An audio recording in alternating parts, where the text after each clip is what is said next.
पूछत पूछत तया बेरानी कस ढोल के तीर मोरे गाँव है। गोलू डीजे वाला हरौरानी पूछ ले बे मोर नाव है।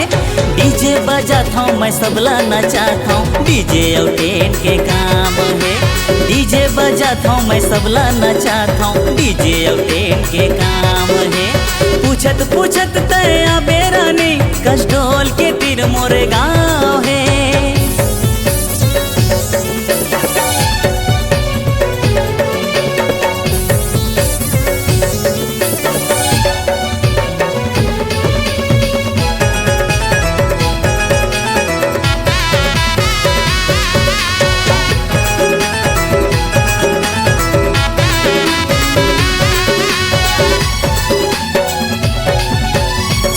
हे तन तोरे गोरा बदन मन मोरे मोहागे है।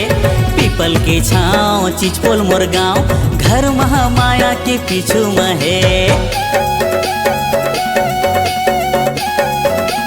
हाय रे सुघर हे तन तोरे गोरा बदन मन मोरे मोहागे है।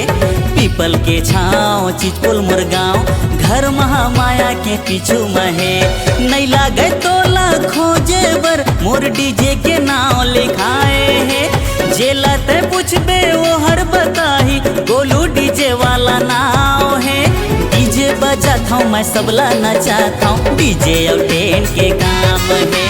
डीजे बजाता हूँ मैं सबला नचाता हूँ, डीजे और टेंट के काम है। पूछत पूछत तया बेरानी कस ढोल के तीर मोरे गाँव है।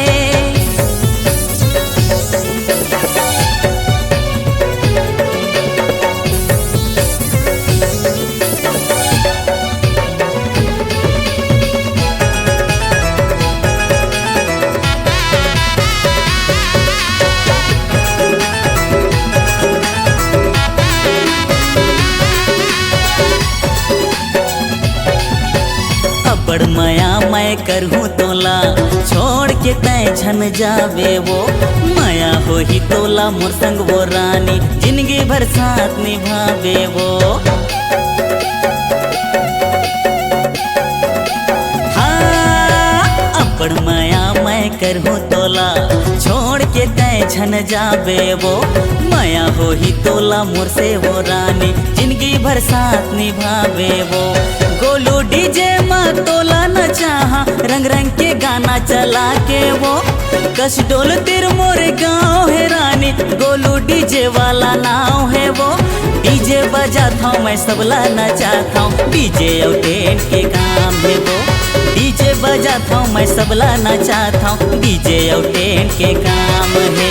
पूछत पूछत तया बेरानी कस ढोल के तीर मोरे गाँव है।